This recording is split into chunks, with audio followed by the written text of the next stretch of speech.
Hello again, everyone. Lisa here for the Graphics Fairy. Welcome back. Today I'm sharing 5 things from nature that you can use as embellishments in your junk journals and all of your other crafts. And I'm really excited. I have a lot to show you, so let's get started. So the first thing you'll need to do is go for a walk. And I think this would be a really fun thing to do also with kids and a chance to teach them a little about nature and science.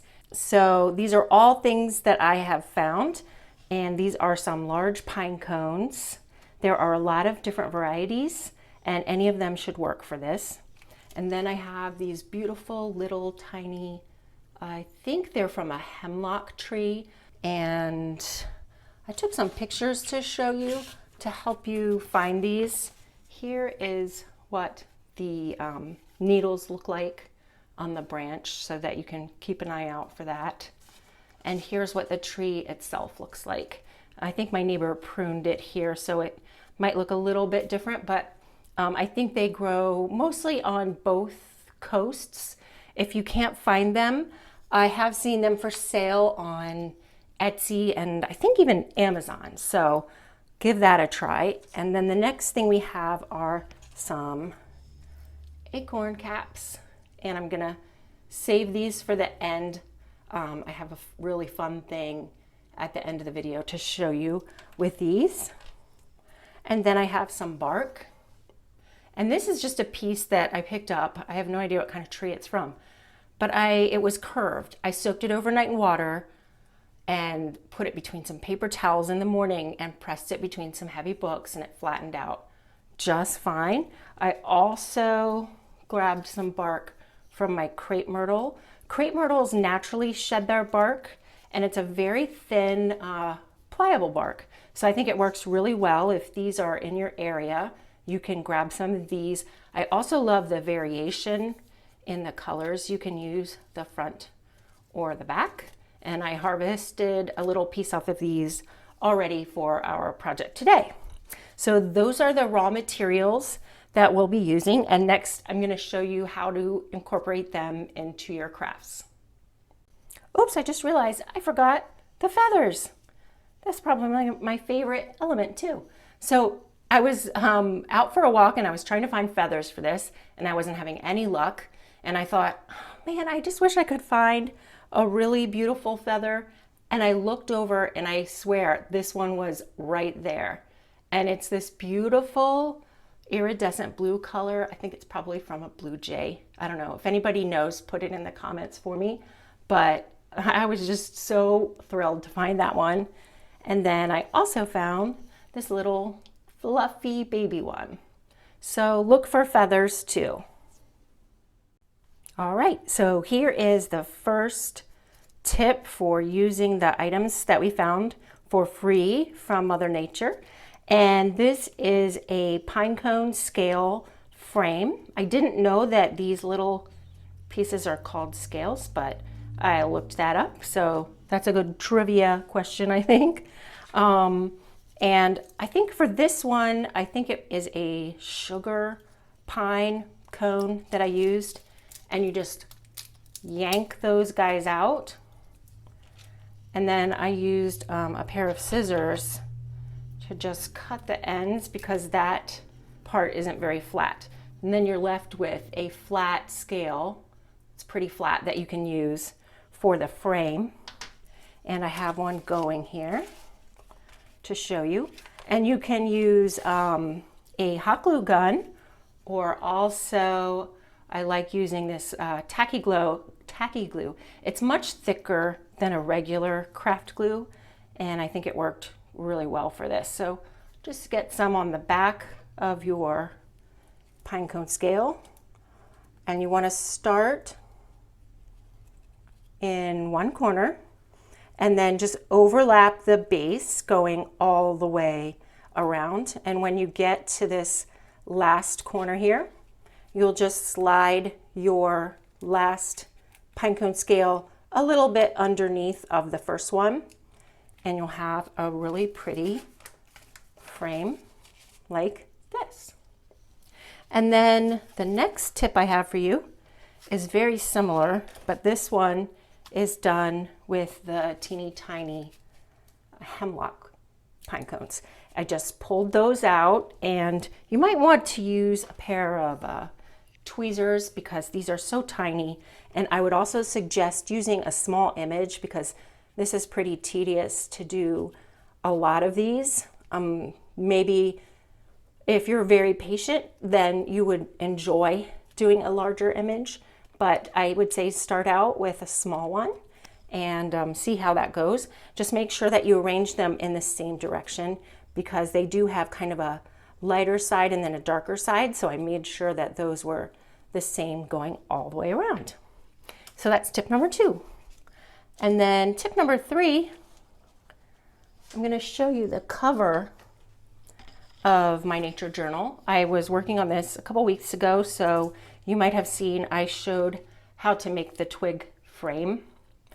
And all I've done is take one of the tiny hemlock pine cones and using a glue gun, apply a fair amount of glue to the back of it and just press it to your journal cover and be sure not to move it. Let it sit until it dries.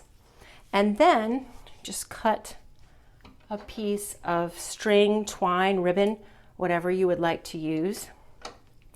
And I'm going to glue it since I haven't finished the inside of my cover yet. I think I'll use a little hot glue. I'll just make a little line right here. Well, that was a big blob, but that works. And attach my string there, and then that will be covered up with paper when I do the inside of my journal.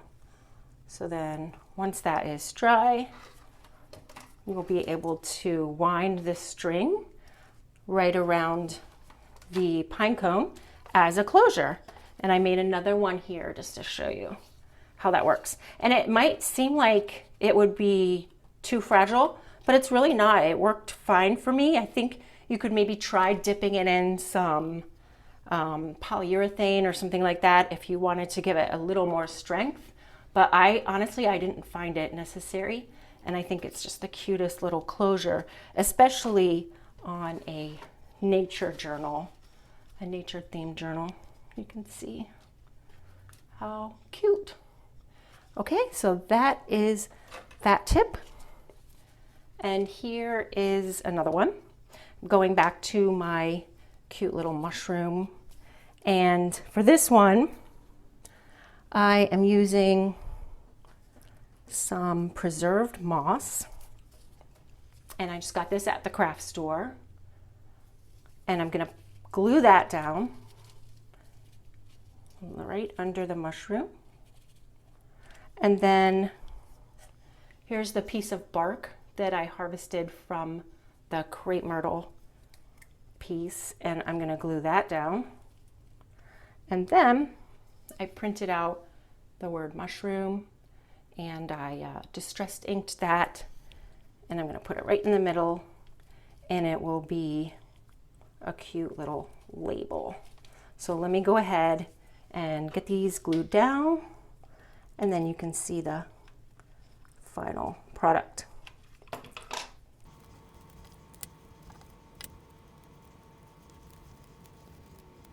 There, and now I'm going to finish this up with just a couple of stamps.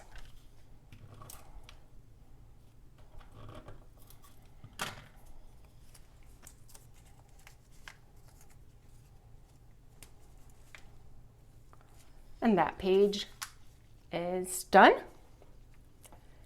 And next I have for you, let's see, here it is. So I made this pretty bird page, and I wanted to show you these really neat printables that are on the membership site.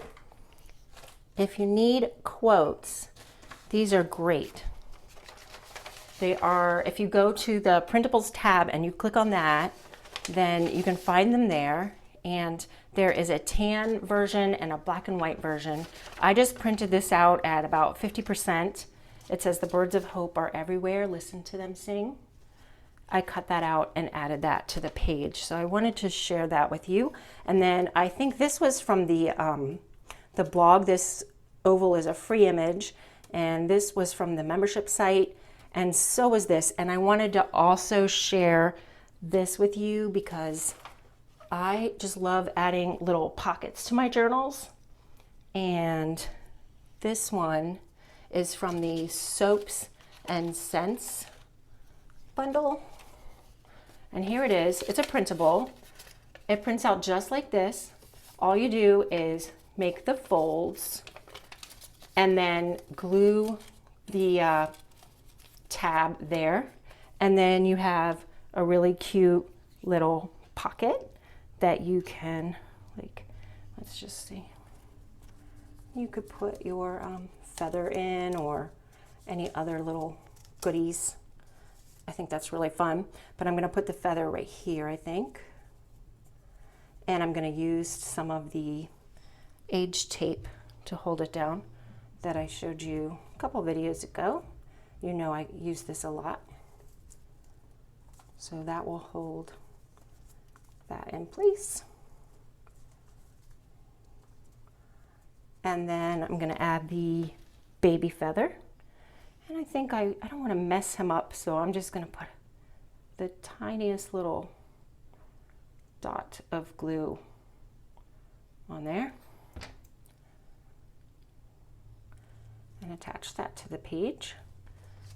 And so that is the use for feathers. I think they look really pretty on any page that you have birds. Okay, and the last tip I have for you today is how to make this really cute tassel with an acorn cap page marker or page bookmark. So let's get started on that. For this one, like I mentioned, you will need the smallest acorn cap that you can find. So let's see, I think I'll do this one. I already did this one in case things went horribly wrong on camera. So now I'm gonna do this one. So for this, you'll just need a block of wood. Put your little cap on there, just this one. And then you'll need either a drill or I have my very favorite craft tool. It's a little Dremel. Actually, it's a Black & Decker, same thing as a Dremel, I guess. And I'm just going to drill a little hole in this. This tool is amazing. I've used it in jewelry making. You can drill holes with it in just about anything. You can sand fine little details with it. It comes with little tiny sander bits. You can grind things with it. You can polish with it. I highly recommend it. Don't be afraid. It's a little bit of a power tool, but you know, it's not that bad. You can do it. So I just go ahead and put my bit as close to the center of the cap as I can get it. And then just give it a quick, I didn't even have to turn it on. The hole went right through that one. You don't always get that lucky, but I'm happy that that happened. So next, I'll show you how to make the tassel. And this is so quick. This is some kind of a very thin like thread. I'm not sure if it's embroidery. It's not embroidery floss. It's thinner than that. And so just hold your hand like this and grasp the end of the string and wrap it around, I would say 3 of your fingers, and just go around a bunch of times. You'll be cutting this, so let's say you go around 20 times, you'll end up with 40 little strands in your tassel. I'm just gonna go a bunch of times, and you can always do more. I don't wanna bore you with that. So then you slide it off your fingers, and now you have a loop like this. And for this particular project, you wanna have the tiniest piece at the top before you loop your string around like this, but you want to have this part as small as possible. So I go around a bunch of times and then I just adhere, put a little drop of hot glue there, and that will hold the string, and then I cut it. And then just find the middle and cut through that. You'll take your time. I'm kind of rushing so I won't bore you to tears. And then just use a large needle. I have one right here. Put the, thread the needle. Okay, so I finally got my needle threaded, and you want to just cut off a piece and put a knot in the end. Okay, and then just thread it through the acorn cap. Okay, and that's all there is to that. Let me just cut that off because it's tangled. And then take your tassel and just put a good amount of hot glue inside the cap and try to center it as best you can and push it really hard. Ouch. There we go. Don't do what I did. And then if you need to, you can just trim off your ends to make it more even. There we go. And you have the cutest little acorn tassel that you can add to your journals. So thanks for watching, everybody. I hope you like these ideas and you give them a try. Let me know if you have any questions or problems, and I'll be sure to answer those for you. Give the video a like and subscribe at the Graphics Fairy channel. And if you hit that little bell, you will get a notification every time we post a new video. So take care, everyone. Have a great week. Bye-bye.